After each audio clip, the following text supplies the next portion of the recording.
Bonjour, ravi de vous retrouver pour ce nouvel épisode de quelques minutes pour méditer. Nous allons parler aujourd'hui de l'utile et de l'inutile. Dans les premières recommandations que l'on prodigue aux apprentis méditants, figure celle-ci.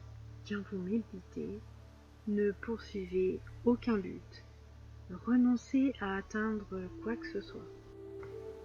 C'est sans doute un des aspects le plus déconcertant de l'apprentissage. On se dit alors me dépouiller de mes attentes, faire des efforts sans poursuivre le moindre but, mais sans attente, sans objectif, on ne va nulle part. C'est inutile, c'est vrai. La méditation semble souvent inutile, parce qu'elle se refuse à poursuivre des objectifs immédiats, parce qu'elle se refuse à être rentable, parce qu'elle déteste les questions. Si j'investis du temps et de l'énergie là-dedans, au bout de combien de temps vais-je avoir un résultat, un retour sur investissement? La méditation propose au contraire une voie détournée, patiente, pour comprendre la sagesse du monde avant de prétendre la servir. Voici un exercice. La méditation de l'arbre sur ses notions d'utile et d'inutile. Vérifiez que vous êtes bien là, présent à vous-même. Votre corps est ici, mais est-ce que votre esprit y est aussi? Si vous avez un arbre sous les yeux, c'est parfait. Sinon, imaginez un arbre que vous aimez bien. Contemplez-le tranquillement. Voyez comme il ne fait rien, comme il semble inutile. Mais en fait, évidemment, il est en train de faire beaucoup de choses.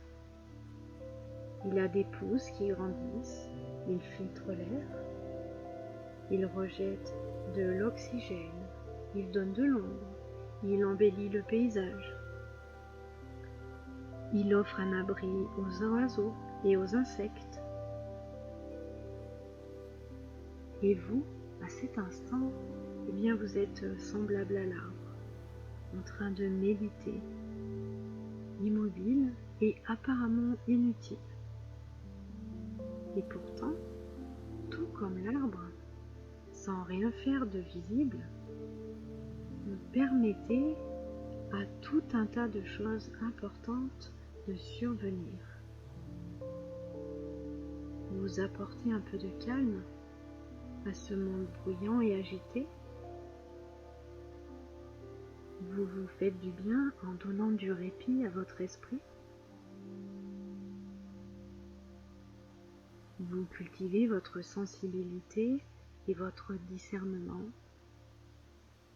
simplement parce que vous avez décidé de rester là, immobile et attentif à votre souffle, à votre corps, au bruit du monde, laissant filer vos pensées et ne cherchant rien, n'allant nulle part,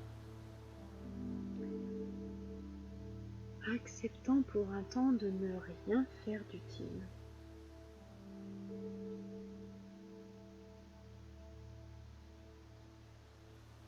Beaucoup de choses changeraient ici-bas si nous nous donnions plus souvent le droit de ne rien faire, de ne rien produire, de ne rien poursuivre.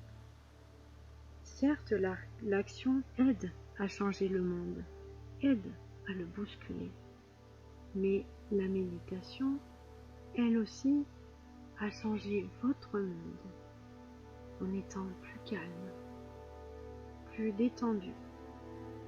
Il faut les deux, action et temps de relaxation, temps utile et temps inutile, pour que le monde bouge et pour que la vie continue. À demain et pensez-y, soyez présent dans votre vie.